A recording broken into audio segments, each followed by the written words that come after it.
Good morning बच्चों, मैं हूं अमित तिवारी और आप देख रहे हैं अपना YouTube channel focus on physics. तो बच्चों आज हम लोग क्या पढ़ने वाले हैं? आज हम लोग पढ़ने वाले हैं गॉस थ्योरम के बारे में।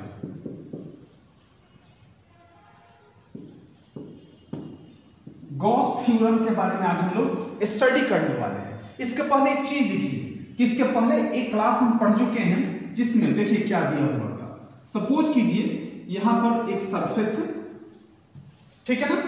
यहां से एक इलेक्ट्रिक फील्ड ऐसे निकला हुआ है, इलेक्ट्रिक फील्ड दिया हुआ है, ऐसे इलेक्ट्रिक फील्ड दिया हुआ है, ये निकल करके ऐसे जा रहा है बाहर की तरफ, ठीक है ना। और यहां से अगर एक एरिया वेक्टर निकाले हम, तो एरिया वेक्टर हमेशा क्या होता है, सरफेस के परपेंडिकुलर होता है। तो यहां पर स्मॉल एरिया निकालना, इस दोनों के बीच के एंगल को थीटा मान लिया है। थीटा हमेशा एरिया और इलेक्ट्रिक फील्ड के बीच का एंगल होता है। इसके पहले वाले क्लास में मैं बता चुका हूं। अगर इस शीट के द्वारा, इस शीट ऑफ पेपर या इस सरफेस के द्वारा अगर हम इलेक्ट्रिक फ्लक्स निकालें तो क्या फॉर्मूला हो जाएगा, ई ए कॉस थीटा। लेकिन चूंकि ये काफी छोटा फ्लक्स है, काफी छोटे पॉइंट पर निकाला जा रहा है, तो स्मॉल इलेक्ट्रिक फ्लक्स अगर निकालें, डी फ्लक्स, यहां पर लिख सकते हैं ई और ए के बदले में D A cos theta. Small area, ये एरिया काफी छोटा पॉइंट लिया गया है ना। ऐसे बहुत सारे एरिया को जब जोड़ा जाएगा तो पूरे सरफेस का एरिया निकलेगा। अब क्या करते हैं, ये तो स्मॉल फ्लक्स है इस पॉइंट के लिए। अगर हर एक पॉइंट का फ्लक्स निकालना हो तो इस छोटे छोटे इस जैसे बहुत सारे फ्लक्स को निकाल करके क्या करना होगा, जोड़ना होगा। यानी कि हमको इंटीग्रेट करना होगा। Integration of a D flux is equal to integration of E D A, क्या हो जाएगा, कॉस थीटा। यहां पर लिख सकते हैं integration of d flux is equal to integration of E और इनटू डी ए, ठीक है ना। ऐसा लिख सकते हैं हम, पिछले वाले क्लास में पढ़ चुके हैं। जब डी फ्लक्स को इंटीग्रेट करेंगे तो फ्लक्स आएगा। तो flux is equal to E constant, E बाहर हो गया और डी ए अंदर रह गया। फिर flux is equal to E, और जब डी ए यानी कि स्मॉल एरिया को इंटीग्रेट करेंगे तो एरिया मिल जाएगा। यानी कि मिल गया flux is equal to E into A, formula मिल गया फ्लक्स निकालने का। लेकिन ये तो था इस शीट ऑफ पेपर के लिए। लेकिन गॉस साहब ने कहा कि ये तो ठीक है, चलो अच्छी बात है, ये होता ही है। लेकिन इन्होंने क्लोज्ड सरफेस के लिए, यानी कि गॉस साहब ने एक क्लोज्ड 3D सरफेस, यानी कि closed surface means 3D surface के लिए अपना रूल दिया। उन्होंने कहा, अब देखो इसमें, इस बॉडी के अंदर कोई भी मतलब इस बॉडी के अंदर कोई भी चार्ज्ड पार्टिकल नहीं दिख रहा है, कोई भी चार्ज नहीं दिख रहा है। लेकिन गॉस थ्योरम के अनुसार से किसी बॉडी, गॉस थ्योरम तभी एप्लीकेबल हो सकता है जब किसी क्लोज सरफेस के अंदर चार्ज बैठा हुआ हो, चार्ज हो उसके अंदर, कोई भी क्लोज सरफेस हो, 3D फिगर में होगा। जैसे कि स्फीयर हो सकता है, सिलेंडर हो सकता है, क्यूब हो सकता है। ऐसे बहुत सारे फिगर हो सकते हैं जो क्लोज हो। क्लोज का मतलब कि कंप्लीट रूप से बंद हो, चारों तरफ से ओपन नहीं होना चाहिए, ठीक है ना, 3D होना चाहिए।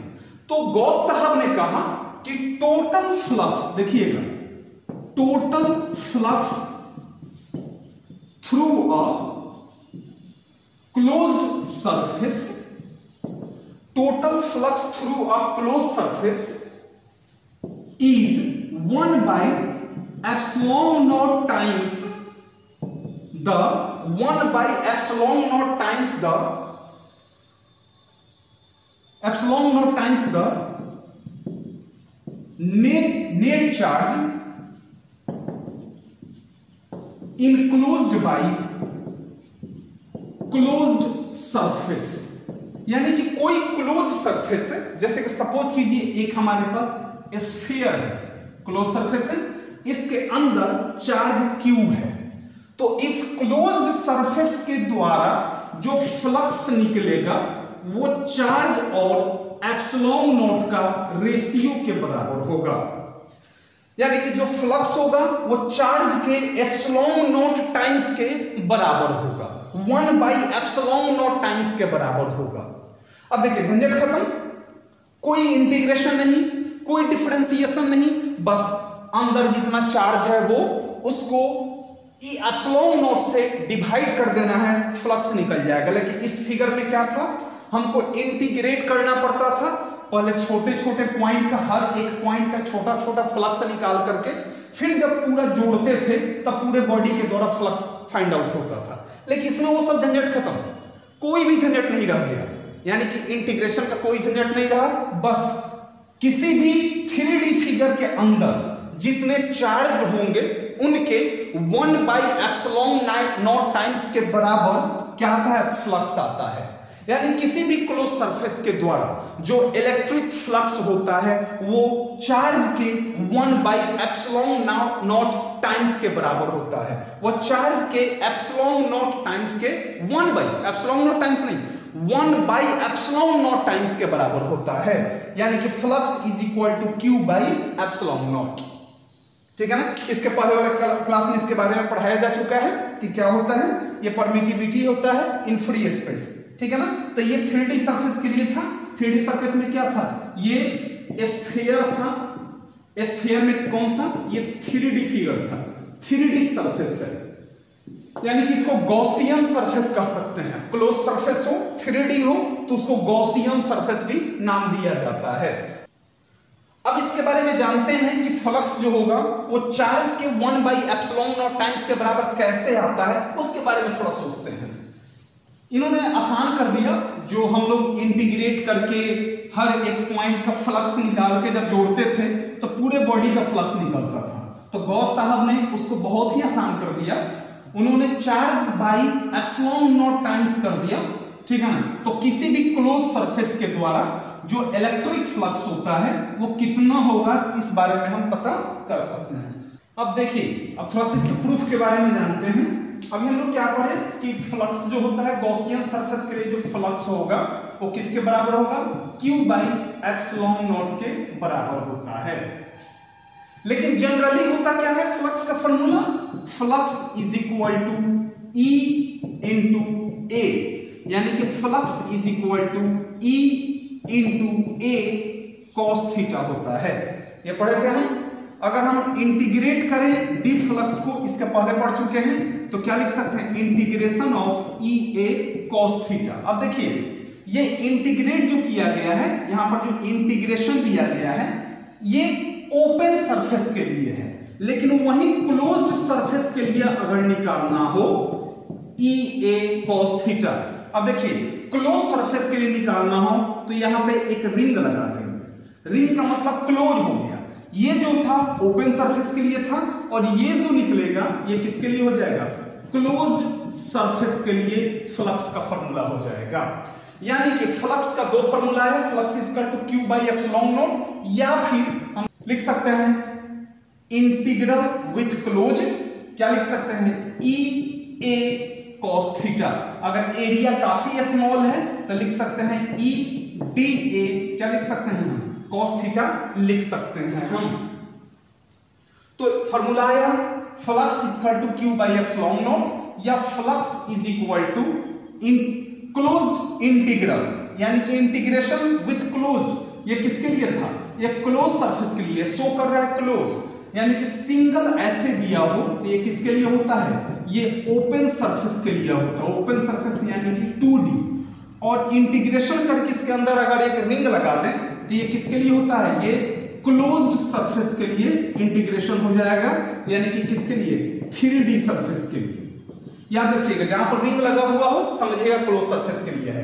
तो दो फार्मूला, ये चार्ज बाई एप्सिलॉन नॉट और यहां पर EDA cos theta with integration, ऐसे हम निकाल सकते हैं। ओरिजिनल तो यही फॉर्मूला होता है, ये तो बाद में सॉर्ट किया गया उसको, लेकिन ओरिजिनली ये वाला फॉर्मूला होता है EDA cos थीटा। जब मैथमेटिकली सॉल्व करेंगे हम ऐसे ही सॉल्व करके तब हम वैल्यू कैलकुलेट करेंगे। लेकिन जनरली कोई अगर 3D सरफेस है उसके अंदर कुछ चार्ज है, 3D सरफेस के अंदर, बाहर नहीं होना चाहिए, 3D सरफेस के अंदर अगर चार्ज है तब वहां पर इलेक्ट्रिक फ्लक्स निकालने का आसान तरीका उन्होंने दे दिया Q बाई एप्सिलॉन नॉट करके। अब देखिए, अब इसके बारे में थोड़ा सा जानते हैं कि यह आता कहां है, Q बाई एप्सिलॉन नॉट कहां से आएगा, देखिए उसके बारे में जानते हैं। बहुत ही आराम से समझेंगे हम लोग इसको। देखिए सपोज कीजिए एक स्फीयर है, एक यहां पर एक स्फीयर है, ठीक है। इसके अंदर एक चार्ज क्यू है, एक चार्ज कितना है, क्यू है। अब यहां पर एक स्मॉल सरफेस ले लिए, एक यहां पे स्मॉल सरफेस ले लिए, सब जगह पर देखते हैं, एक यहां पे स्मॉल सरफेस ले लिए, एक हम यहां पे स्मॉल सरफेस ले लिए, एक यहां पे स्मॉल सरफेस, यानी कि बहुत जगह पे हम लोग स्मॉल सरफेस यहां से ले लिए हम लोग, ठीक है ना। एक यहां पे ले लिए, मतलब बहुत सारे स्मॉल सरफेस। अब यहां से इसके और इसके बीच का यहां पर चार्ज है, यहां पर भी है, तो दोनों के बीच का रिपल्सन होगा, तो इलेक्ट्रिक फील्ड कैसे होगा, ऐसे होगा इलेक्ट्रिक फील्ड, ये बाहर की तरफ। इसका भी इलेक्ट्रिक फील्ड कैसे होगा, ये बाहर की तरफ होगा। इसका भी इलेक्ट्रिक फील्ड ये बाहर की तरफ ही होगा। इसका भी इलेक्ट्रिक फील्ड क्या होगा, ये भी बाहर की तरफ ही होगा। ये आउटवर्ड होता है ना, ये इलेक्ट्रिक फील्ड क्या होगा, बाहर की तरफ हो गया रिपल्सन की वजह से। अब मिला देते हैं इसको, ऐसे ऐसे मिला दिए, ऐसे मिला दिए, ऐसे मिला दिए, ठीक है ना। अब इसका एरिया वेक्टर किधर होगा, एरिया वेक्टर देखिए किधर होगा, क्योंकि एरिया वेक्टर हमेशा सरफेस के क्या होता है, परपेंडिकुलर होता है, तो एरिया वेक्टर भी कुछ इसी पर होगा, डी ए। एरिया वेक्टर भी सरफेस से परपेंडिकुलर होता है, तो सेंटर से लाइन खींचेंगे वहीं परपेंडिकुलर हो जाएगा, यानी कि इलेक्ट्रिक फील्ड और एरिया वेक्टर दोनों का डायरेक्शन क्या हो जाएगा, सेम हो गया, डीए हो गया। और यहां पर भी हम डीए लिख दिए, एरिया वेक्टर लिख दिए। अब एरिया वेक्टर और इलेक्ट्रिक फील्ड के बीच का एंगल कितना डिग्री हो गया, थीटा 0 डिग्री। यहां पर भी थीटा 0 डिग्री, यहां पर भी थीटा 0 डिग्री, सब जगह पर थीटा क्या हो गया, 0 डिग्री हो गया, क्योंकि दोनों का डायरेक्शन क्या है, सेम है। इलेक्ट्रिक फील्ड और एरिया वेक्टर दोनों का डायरेक्शन क्या है, सेम है, ठीक है ना। बहुत सारे हो सकते हैं, अगर आप यहां से ड्रॉ करें एरिया वेक्टर, तो ये इलेक्ट्रिक फील्ड हो गया, इसी पर एरिया वेक्टर डीए हो गया, और दोनों के बीच का एंगल कितना डिग्री हो जाएगा, 0 डिग्री हो जाएगा। अब हम क्या करते हैं, क्या निकालना है, यहां से इलेक्ट्रिक फ्लक्स कैलकुलेट करना है।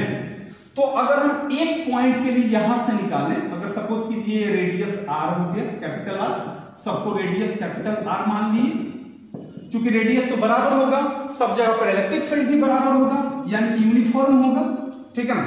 तो यहां पर अगर इस पॉइंट के लिए हम इलेक्ट्रिक फ्लक्स निकालें, तो इलेक्ट्रिक फ्लक्स का फॉर्मूला क्या होता है, ई ए क्या हो जाएगा, कॉस थीटा। लेकिन चूंकि यहां पर काफी छोटा इलेक्ट्रिक फ्लक्स है, छोटा एरिया है, तो इलेक्ट्रिक फ्लक्स भी छोटा होगा, तो लिख सकते हैं हम यहां पर D flux is equal to E into D A cos theta लिख सकते हैं। अब देखिए D flux is equal to E into D A, और कॉस थीटा यानी कि कॉस 0 डिग्री, कॉस 0 का वैल्यू कितना होता है, 1 होता है, तो d flux is equal to आ गया E D A, E into D A. अब इस हर एक पॉइंट का इलेक्ट्रिक फ्लक्स निकाल के अगर जोड़े हम, तो पूरे सरफेस के द्वारा, यानी कि इस चार्ज के द्वारा, चार्ज क्यू के द्वारा इस पूरे सरफेस पे जो इलेक्ट्रिक फ्लक्स का वैल्यू होगा वो निकल जाएगा। यानी कि हम क्या करते हैं, इंटीग्रेट कर देंगे, D flux is equal to integration with E into क्या हो जाएगा, ई इंटू ए नहीं होगा, यहां पर डी हो जाएगा, ई इंटू डी ए हो गया, ई डी ए। अब ई तो क्या है, कांस्टेंट है, तो उसको क्या कर देंगे हम, बाहर कर देंगे। लेकिन देखिए ये कौन सा सरफेस है, क्लोज्ड सरफेस है, और हम बताएं कि क्लोज सरफेस के लिए यहां पर क्लोज का साइन देना होगा, इंटीग्रेशन। अगर सिंपल ऐसे साइन देते हैं तो ये ओपन सरफेस के लिए हो जाएगा, लेकिन ऐसे करके ऐसे कर देते हैं तो किसके लिए हो जाएगा, एक क्लोज सरफेस के लिए हो गया। अब डी फ्लक्स का इंटीग्रेशन अगर करते हैं तो क्या आएगा, फ्लक्स आया, और यहां पर ई बाहर कर दिए, E close integration of d A, यानी कि flux is equal to E और इनटू फ्लक्स, ये इंटीग्रेशन ऑफ डी ए क्या हो जाएगा, ए हो गया, ई इंटू ए हो गया, यानी कि फ्लक्स का वैल्यू कितना आ गया, ई इंटू ए। इसके पहले भी पढ़े हैं हम लोग, ये फ्लक्स किसके लिए है, ये क्लोज्ड सरफेस के लिए है, ठीक है ना। अब देखिए हम पढ़े थे कि इलेक्ट्रिक फील्ड निकालने का फॉर्मूला क्या था, 1/4 4 pi epsilon not into Q by R square. तो यहाँ पर आर क्या है, कैपिटल है, तो यहाँ पर कैपिटल आर मान लेते हैं, तो आर स्क्वायर हो गया। अब इस इलेक्ट्रिक फील्ड का वैल्यू यहां पे रखिए, तो flux closed is equal to, formula क्या है, E इंटू ए, तो E का value 1/4 pi epsilon nought into Q by R square into area, किसका एरिया, स्फीयर का एरिया। तो स्फीयर का एरिया पता होगा 4 पाई आर स्क्वायर होता है। अब देखिए 4 पाई से 4 पाई खत्म, आर स्क्वायर से आर स्क्वायर कैंसिल, कितना आ गया, flux due to closed surface is equal to, ऊपर आ गया क्यू और नीचे हो गया एप्सिलॉन नॉट। देखिए तो फॉर्मूला डिराइव हो गया, इजली फॉर्मूला का डेरिवेशन हो गया। तो flux closed is equal to हो गया Q by epsilon nought, Q by epsilon naught.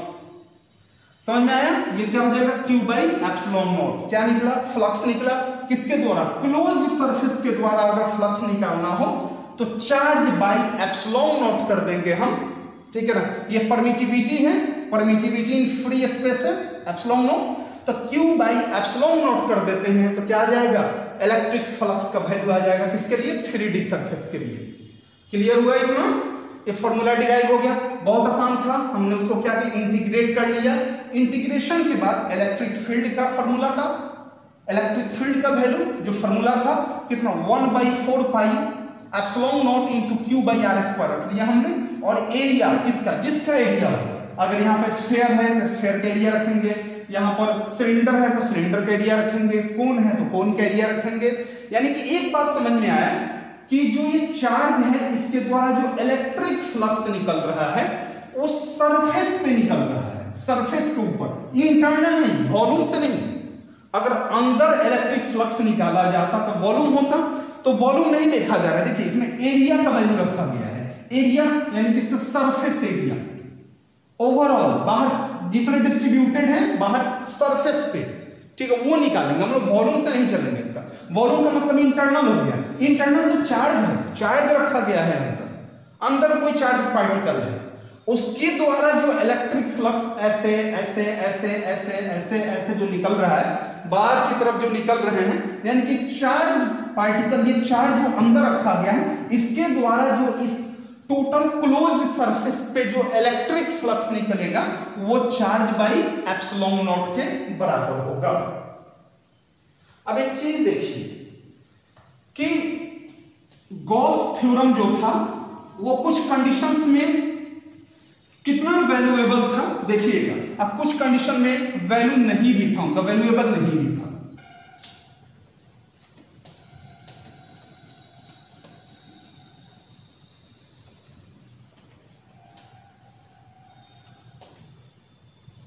अब देखिए कोई भी सरफेस हो, किसी भी टाइप का सरफेस हो, ठीक है, लेकिन क्लोज होना चाहिए, उसमें इलेक्ट्रिक फ्लक्स निकालने का फॉर्मूला क्या होगा, कितने इलेक्ट्रिक फ्लक्स निकलेंगे, क्यू बाई एप्सिलॉन नॉट। जैसे मान लीजिए कि सपोज कीजिए एक स्फीयर था, अभी हम लोग जस्ट पढ़े किसके बारे में, स्फीयर के बारे में। स्फीयर के अंदर क्या है, एक चार्ज क्यू है, इसके द्वारा जो इलेक्ट्रिक फ्लक्स निकलेगा वो क्यू बाई एप्सिलॉन नॉट के बराबर होगा। अगर यहां पे हम एक सिलेंडर ले लेते हैं, सिलिंड्रिकल शेप ले लिए यहां पर, ठीक है ना, सिलिंड्रिकल शेप ले लिए, इससे भी जो फ्लक्स बाहर निकलेंगे, यहां पर चार्ज अगर क्यू रख दिया गया, इसका भी जो फ्लक्स होगा, यानी कि क्लोज है तो क्लोज के द्वारा, कोई भी क्लोज सरफेस अगर है तो उसके द्वारा जो फ्लक्स होगा वो क्यू बाई एप्सिलॉन नॉट के बराबर बाहर निकलेगा। अगर हमारे पास एक कोन है 3D फिगर में, यानी कि क्लोज्ड है, क्लोज्ड कोन है, इससे भी जो हमारा क्या निकलेगा, इससे भी जो फ्लक्स निकलेंगे वो किसके बराबर हो, क्यू बाई एप्सिलॉन नॉट के बराबर होगा। आई बात समझ में ना। अब एक क्वेश्चन देखिए इस पर कि मान लीजिए स्फीयर क्यू था, अब हाफ स्फीयर है हमारे पास, यहां पर देखिए हमारे पास हाफ स्फीयर है, यहां पर इसके अंदर एक चार्ज क्यू बैठा हुआ है, एक हाफ स्फीयर है जिसके अंदर चार्ज क्यू बैठा हुआ है। अब बोले कि इससे फ्लक्स कितना निकलेगा, तो पूरा फुल स्फीयर था तो उससे फ्लक्स कितना निकलता था, Q बाई एप्सिलॉन नॉट। यहां कितना है, हाफ है ना, तो यहां पर क्या कर देंगे 1/2 कर देंगे, यानी कि इससे जो फ्लक्स होगा वो 1/2 Q बाई एप्सिलॉन नॉट के बराबर है, हाफ किया गया है। अगर 1/4 कर दिया जाता तो यहाँ पर 1/4 से मल्टीप्लाई कर देते, 1/3 कर दिया जाता तो 1/3 से मल्टीप्लाई कर देते, यानी कि एक कंप्लीट क्लोज्ड फिगर हो तो उससे जो फ्लक्स निकलता है, फ्लक्स किसके लिए, क्लोज सरफेस के लिए, पूरा कंप्लीट रूप से क्लोज होना चाहिए, कितना Q बाई एप्सिलॉन नॉट के बराबर होता है। लेकिन यहां पर तो हाफ है, तो हाफ के लिए 1/2 into Q by epsilon not कर दिया गया है। अब देखिए एक और क्वेश्चन,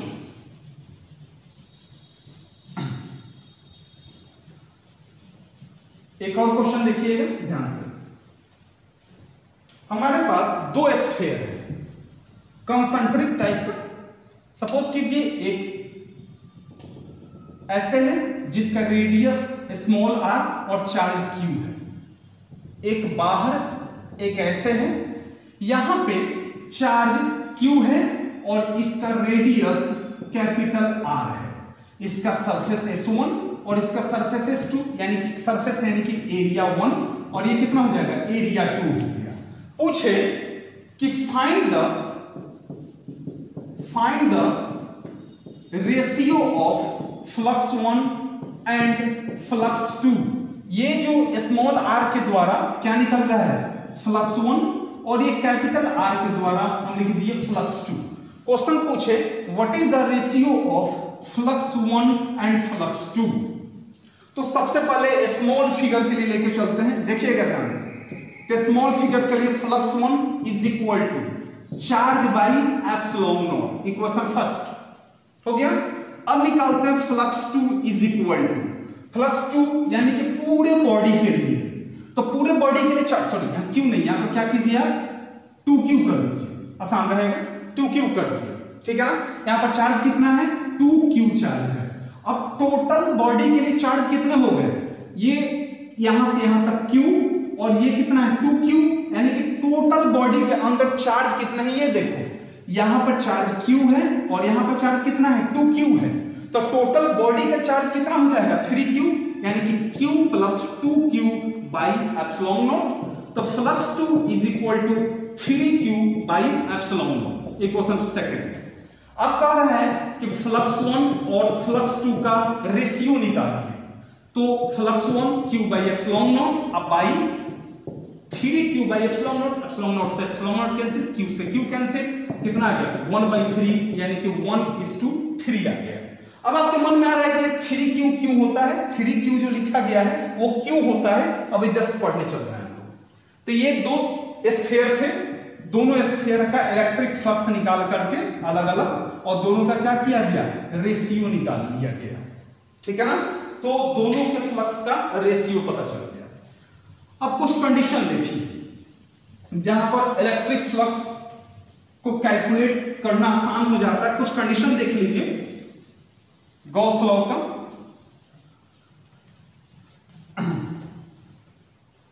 देखिए कंडीशन 1 ध्यान से देखिए बच्चों, देखिए case 1, case first, electric flux तो पता हो गया ना, चलिए किसके लिए गॉस थ्योरम से। अब केस 1 कि when any type of charge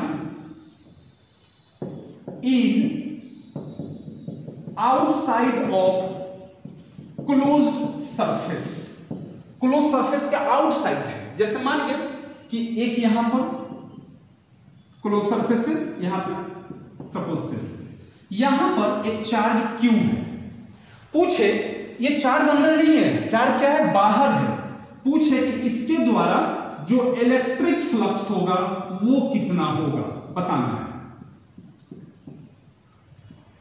electric flux कितना होगा ये बताना है। अब देखिए एक सिंपल सा एक तरीका कि सपोज कीजिए कि यहां पर एक सरफेस है ऐसे, ठीक है ना, इलेक्ट्रिक फ्लक्स ऐसे निकल रहा है ऊपर से, अगर ऐसे रहता इसको होल करके इसको छेदते हुए इसको चीरते हुए बाहर निकलता तब इलेक्ट्रिक फ्लक्स निकाला जा सकता था, इसके पहले मैं क्लास में बता चुका हूं। लेकिन ऐसे सरफेस है इसके ऊपर से निकल रहा है, तो इलेक्ट्रिक फ्लक्स निश्चित रूप से कितना होगा, इतना तो कंफर्म है कि 0 होगा। लेकिन कैसे, देखिए अब यहां से इसके बीच में रिपल्सन होगा तो इलेक्ट्रिक फील्ड ऐसे हो गया, ठीक है ना। और एरिया वेक्टर कैसे होगा, तो एरिया वेक्टर हमेशा सरफेस के क्या होता है, परपेंडिकुलर होता है। तो यहां पे एरिया वेक्टर मान लिए ये DA हो गया। अब DA और E के बीच का एंगल कितना डिग्री हो गया, थीटा इक्वल टू 0 डिग्री हो गया। तो यहां पर मान लेते हैं फ्लक्स 1। अब यहां पर भी फ्लक्स बन रहा है, दो सरफेस है ना, तो यहां पर भी एक फ्लक्स बन रहा है। यहां से अगर बाहर निकाले हम ऐसे, ठीक है, तो यहां पर भी एक फ्लक्स बन रहा है।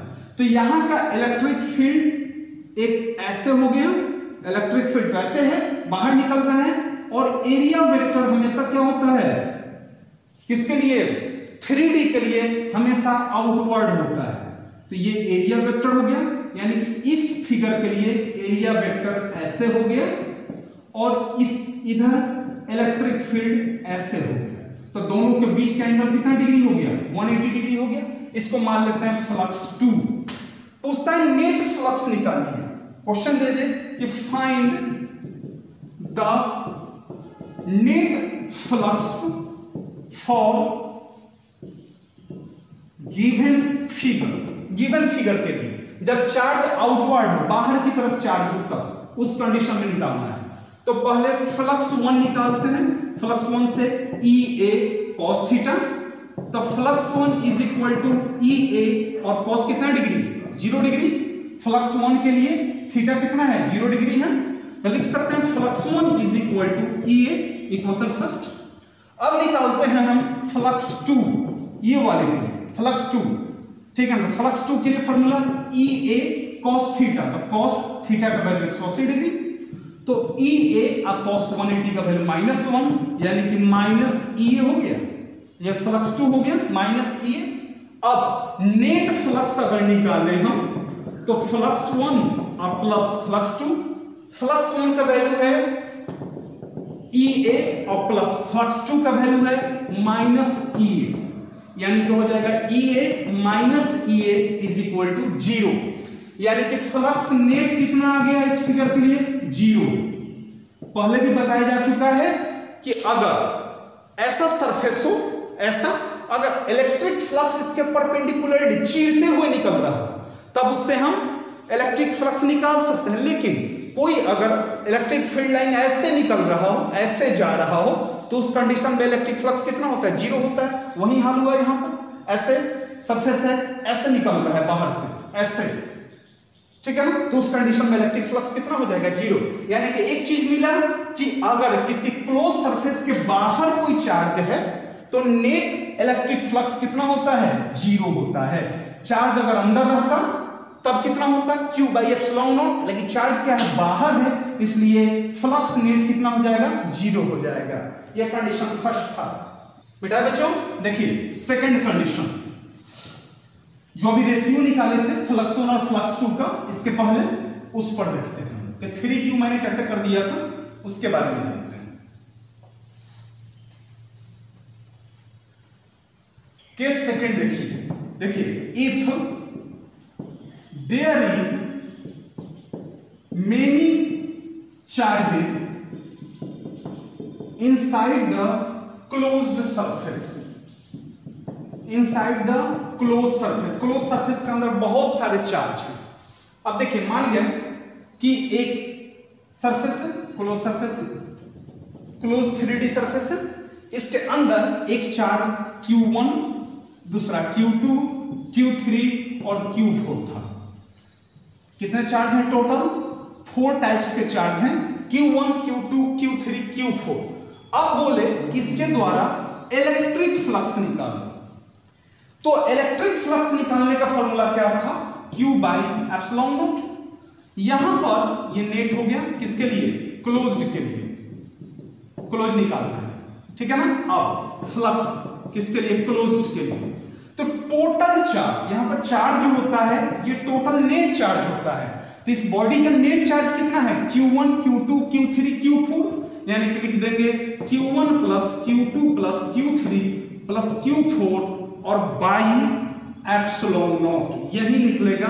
इसका इलेक्ट्रिक फ्लक्स निकालने के लिए यही फॉर्मूला यूज करेंगे, यानी कि टोटल चार्ज को जोड़ देंगे तभी तो नेट निकलेगा ना। नेट चार्ज निकालने के लिए क्या करते हैं, सारे चार्ज को जोड़ देंगे, तब जो इलेक्ट्रिक फ्लक्स होगा वो ऐसे निकलेगा। लेकिन अगर इसके बाहर कोई चार्ज रहता, यहां पर Q5 रहता, तो इस Q5 के द्वारा इस पर इलेक्ट्रिक फ्लक्स इस फार्मूला से निकालने पर कोई असर नहीं होता।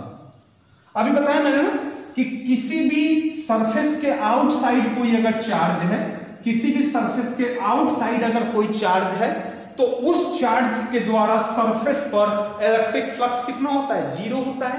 तो इसके द्वारा इलेक्ट्रिक फ्लक्स तो 0 हो गया, बच गया क्या, इस चार्ज के द्वारा। तो इस चार्ज के द्वारा इलेक्ट्रिक फ्लक्स हम निकाल लेंगे, यानी कि इसमें इस Q5 का कोई रोल नहीं रह जाएगा। आउटसाइड कितने भी चार्ज हो उसका कोई रोल नहीं रह जाएगा। ठीक है ना बच्चों, चलिए थर्ड केस देखते हैं बेटा।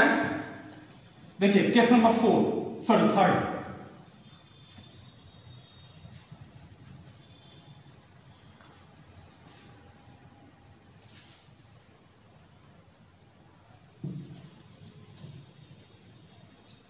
देखिए केस थर्ड, ठीक है ना। देखिए ना, flux is not depend upon the shape and size of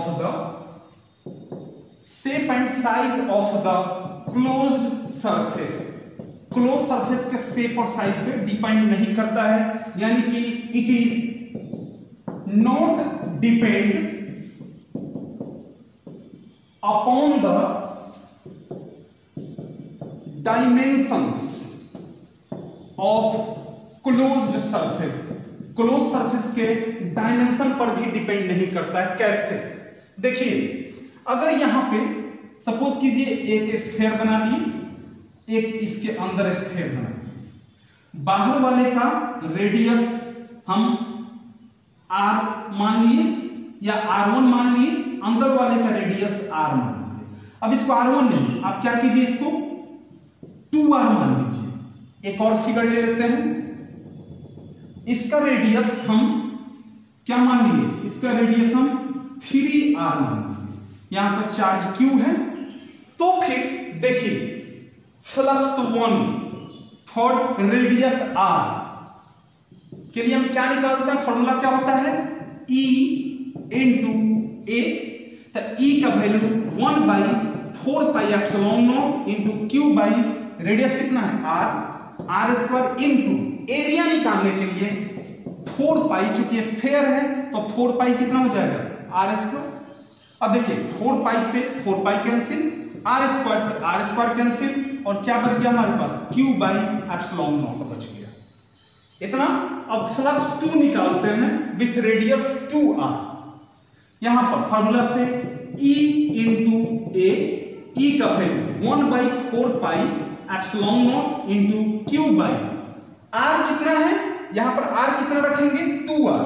4πε0 into Q/r square होता है, तो r का वैल्यू हमने 2r स्क्वायर रख दिया, इंटू एरिया यानी कि 4π इंटू 2r का होल स्क्वायर, r के बदले 2r रख दिया। अब देखिए 2r का होल स्क्वायर से 2r का होल स्क्वायर कैंसिल, 4π से 4π कैंसिल। इस कंडीशन में भी कितना आ गया, Q/ε0 आ गया। कंडीशन थर्ड में देखिए, फ्लक्स 3 निकालने के लिए फिर से 1/4πε0 इंटू Q/3r का होल स्क्वायर, रेडियस के बदले में क्या रख दिया, 3r इंटू एरिया यानी कि 4πr स्क्वायर, तो r के बदले में 3r रख दिया, 3r स्क्वायर से 3r स्क्वायर कैंसिल, 4π से 4π कैंसिल, और क्या बच गया, Q/ε0। यानी कि तीनों कंडीशन में फ्लक्स 1 फ्लक्स 2 के बराबर हुआ, फ्लक्स 3 के बराबर हुआ, और टोटल कितना हो गया, Q/ε0 के बराबर हुआ। यानी कि शेप साइज, जो साइज होता है या जो डायमेंशंस होते हैं, उस पर डायमेंशन के अनुसार से इलेक्ट्रिक फ्लक्स चेंज नहीं होता है। कोई भी क्लोज्ड सरफेस हो, चाहे कितना भी उसका डायमेंशन हो, कोई भी शेप साइज हो, उसके अंदर से जो इलेक्ट्रिक फ्लक्स होगा, चार्ज के द्वारा जो इलेक्ट्रिक फ्लक्स प्रोड्यूस किया जाएगा वो Q बाई एप्सिलॉन नॉट के बराबर ही होगा। समझ में आया बच्चों? मिटाएं? चलिए नेक्स्ट देखते हैं।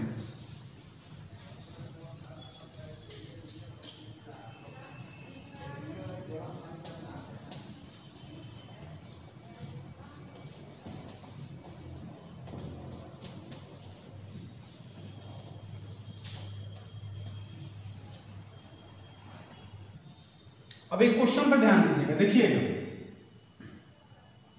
मान के एक सिलेंडर है, एक सिलिंड्रिकल शेप है, यहां सिलेंडर, ठीक है ना। पूछे किससे नेट इलेक्ट्रिक फ्लक्स कैलकुलेट कीजिए, नेट इलेक्ट्रिक फ्लक्स निकालिए। सबसे पहले इलेक्ट्रिक फील्ड इसका देखते हैं। इसका इलेक्ट्रिक फील्ड कुछ ऐसे है, देखिएगा ये इलेक्ट्रिक फील्ड हो गया इसका, यानी कि ये वाला इलेक्ट्रिक फील्ड हो गया, ये वाला इलेक्ट्रिक फील्ड हो गया। यानी कि ऐसे अगर हम इलेक्ट्रिक फील्ड ले, ये इलेक्ट्रिक फील्ड अगर मान ले इसको हम इलेक्ट्रिक फील्ड, तो इसका एरिया वेक्टर भी यहां पर लिख सकते हैं DA, राइट साइड। इधर देखिए, यहां से इलेक्ट्रिक फील्ड ये है, तो इसका एरिया वेक्टर किधर होगा, इधर की तरफ होगा, हमेशा आउटवर्ड होता है, पता है। यहां पर इलेक्ट्रिक फील्ड तो ऐसे है, लेकिन इसका एरिया वेक्टर क्या होता है, हमेशा परपेंडिकुलर होता है, आउटवर्ड। तो ये एरिया हो गया। फिर नीचे के लिए ये इलेक्ट्रिक फील्ड है ऐसे, तो ये क्या हो जाएगा, एरिया वेक्टर हो गया। तो यहां पर लिख लेते हैं फ्लक्स 1, ये हो गया फ्लक्स 2, यहां पर फ्लक्स 3, और यहां पर कितना हो जाएगा, फ्लक्स 4। पूछे कि इससे नेट इलेक्ट्रिक फ्लक्स निकालना है, तो सबसे पहले हम निकालते हैं फ्लक्स 1 फॉर्मूला से, EA cos थीटा। तो EA और cos, यहां थीटा कितना है, यहां थीटा 0 डिग्री है, यहां पर थीटा 90 डिग्री होगा, यहां पर थीटा 90 डिग्री होगा, यहां पर थीटा 180 डिग्री होगा। क्योंकि इलेक्ट्रिक फील्ड इधर है, इधर एरिया वेक्टर है, तो दोनों के बीच का एंगल कितना हो गया, 180 डिग्री। यहां पर एरिया वेक्टर ऐसे और इलेक्ट्रिक फील्ड ऐसे, तो दोनों के बीच का एंगल 90 डिग्री, यहां भी 90 डिग्री, और यहां पर तो एक ही डायरेक्शन में है, तो 0 हो जाएगा। तो EA cos 0 का वैल्यू 1 होता है, तो यहां पर इलेक्ट्रिक फ्लक्स 1 का वैल्यू कितना आ गया, E1 आ गया, EA आ गया। अब यहां पर इलेक्ट्रिक फ्लक्स 2 निकालते हैं इसके लिए, तो फॉर्मूला से EA cos थीटा, तो cos 90 डिग्री, cos 90 का वैल्यू 0 होता है, तो EA into 0 टोटल कितने हो गए, 0 हो गया। फ्लक्स 2 आ गया 0। अब निकालते हैं फ्लक्स 3, फ्लक्स 3 ये वाला, तो EA cos कितना डिग्री, 180 डिग्री, तो EA -1 यानी कि माइनस EA हो गया। अब इलेक्ट्रिक फ्लक्स 4 निकालते हैं, ऊपर की तरफ 90 डिग्री, तो EA cos 90 डिग्री यानी कि ये भी कितना हो गया, 0 हो गया टोटल। अब नेट इलेक्ट्रिक फ्लक्स निकालें अगर हम, तो इलेक्ट्रिक फ्लक्स 1 प्लस 2 प्लस 3 और प्लस कितना 4। फ्लक्स 1 कितना है, EA, फ्लक्स 2 0 है, फ्लक्स 3 माइनस EA है, और फ्लक्स 4 कितना है, 0 है। तो 0 0 कैंसिल, तो EA माइनस EA यानी कि 0 हो गया। तो इस कंडीशन में भी इलेक्ट्रिक फ्लक्स कितने हो गए, 0 हो गए। यहां पर कोई चार्ज नहीं था, बॉडी के इनसाइड कोई चार्ज नहीं था, तो इलेक्ट्रिक फ्लक्स कितना हो गया, 0 हो गया। हम बता चुके हैं आपको कि किसी भी 3D फिगर के लिए क्लोज सरफेस के इनसाइड अगर कोई चार्ज नहीं है, तो उसके लिए जो नेट इलेक्ट्रिक फ्लक्स होगा उसका वैल्यू कितना होगा, 0 होगा। ये हो गया।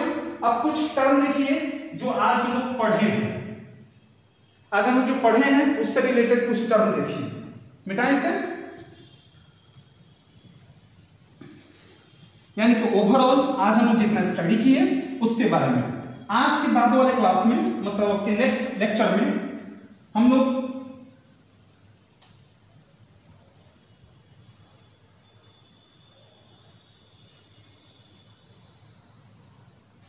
कूलम्ब्स लॉ डिराइव करेंगे। किसके फॉर्म में, गॉस थ्योरम से। कूलम्ब्स लॉ डिराइव करेंगे, यानी कूलम्ब्स लॉ और गॉस लॉ के बीच का रिलेशन जानेंगे हम लोग, ठीक है ना। और भी बहुत सारे चीज देखेंगे हम लोग, एक तो और क्लास लगेंगे, उसके बाद ये चैप्टर खत्म हो जाएगा। देखिए पहला पॉइंट 1 कि फ्रॉम चार्ज क्यू, ठीक है ना, चार्ज क्यू अगर क्या हो इनसाइड हो तो from charge Q inside total flux जो होगा, नेट फ्लक्स जो होगा वो Q by epsilon not released होगा। फ्रॉम चार्ज Q इनसाइड अगर हो चार्ज तो फ्लक्स टोटल कितना रिलीज होगा, Q by epsilon not release होगा। दूसरा पॉइंट देखिए, इट यानी कि flux doesn't depend on shape, size and dimensions of a closed surface. Close surface के शेप, साइज और डायमेंशन पर डिपेंड नहीं करता है। जैसे मान लीजिए एक यहां पर कोन है, ठीक है ना, यहां से जो इलेक्ट्रिक फ्लक्स बाहर निकलेंगे, फ्लक्स जो होगा वो Q बाई एप्सिलॉन नॉट के बराबर होगा। अगर कोई सिलेंडर है, सिलिंड्रिकल शेप में है,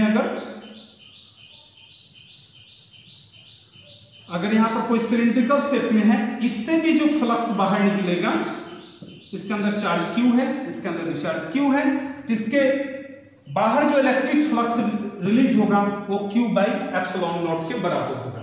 यानी कि डायमेंशन और शेप साइज मायने नहीं रखता है गॉस लॉ के लिए, सब में Q बाई एप्सिलॉन नॉट ही रिलीज होता है, सब में Q बाई एप्सिलॉन नॉट ही इलेक्ट्रिक फ्लक्स होगा। थर्ड नंबर पॉइंट देखिए, third number flux equal to होता है EA cos थीटा। फ्लक्स इक्वल टू क्या होता है, EA cos थीटा। और अगर क्लोज्ड फ्लक्स निकाले तो लिख सकते हैं हम EDA cos थीटा, और यहां पर क्या करेंगे, रिंग बना देंगे, क्लोज दे देंगे हम। और तीसरा कंडीशन में फ्लक्स देखे थे हम लोग, फ्लक्स किसके लिए, क्लोज्ड के लिए, गॉस सरफेस के अनुसार से Q बाई एप्सिलॉन नॉट। याद रखिएगा गॉसियन ये गॉस लॉ हमेशा गॉसियन सरफेस के लिए एप्लीकेबल होगा, 3D के लिए, ओपन के लिए एप्लीकेबल नहीं हो सकता है। ये जो फॉर्मूला जितने दिए गए हैं, जो मैं बता रहा हूं, ये टोटल का टोटल क्लोज्ड सरफेस के लिए है, क्लोज 3D सरफेस के लिए, 2D के लिए नहीं है। जैसे कि सर्कल पे अप्लाई नहीं हो सकता है, ठीक है ना, ये 2D सरफेस के लिए अप्लाई हो ही नहीं सकता है, ये केवल 3D के लिए एप्लीकेबल है। पॉइंट 4 देखिए, पॉइंट नंबर 4 कि it is only valid for, it is only valid for 3D, यानी कि क्लोज सरफेस, ये केवल क्लोज सरफेस के लिए वैलिड होता है। 5 नंबर पॉइंट देखिए, पॉइंट नंबर 5 कि if there is no charge inside the surface, कौन सा surface, 3D surface, inside the surface, then the electric flux net will be 0। electric flux कितना होगा, 0 होगा। 6 कि if there is many charges inside the 3D surface, then flux will be Q net, यानी कि जितने charge होंगे सबको जोड़ देंगे, कितना हो जाएगा, Q net और बाई एप्सिलॉन नॉट, ठीक है ना। ये किसके लिए हो जाएगा, ये क्लोज्ड सरफेस के लिए निकाला जा रहा है, केवल ये क्लोज सरफेस के लिए ही एप्लीकेबल है, ठीक है ना। यानी कि जितना हो Q1 plus Q2 dot dot Qn तक हो, और बाई कितना कर देंगे, एप्सिलॉन नॉट करके, इस तरह से हम निकाल सकते हैं। तो ये था गॉस थ्योरम। इसके बाद वाले में क्लास में जब हम लोग गॉस थ्योरम और कूलम्ब्स लॉ के बीच का रिलेशन देख लेंगे, या Coulomb's law in the term of Gauss theorem या गॉस लॉ देख लेंगे, तब वहां पर हम देखेंगे लिमिटेशंस ऑफ गॉस लॉ, यानी कि गॉस लॉ कहां-कहां वैलिड है कहाँ कहाँ काम नहीं करता है उसके बारे में हम लोग देखेंगे, ठीक है ना। तो आज के लिए रहने देते हैं, इसके बाद वाले क्लास में हम लोग नया टॉपिक लेकर के आएंगे। बस 1 और 2 लेक्चर होंगे, उसके बाद से ये क्लास ओवर हो जाएगा। फिर हम लोग कुछ क्वेश्चंस देख लेंगे जो कुछ मेडिकल या IIT या कुछ अदर कॉम्पिटिटिव एग्जाम में पूछे गए हों, उसका क्वेश्चन कुछ देख लेंगे और फिर तब हम लोग न्यू चैप्टर स्टार्ट करेंगे। तो बच्चों आज रहने देते हैं, मिलते हैं हम लोग कल।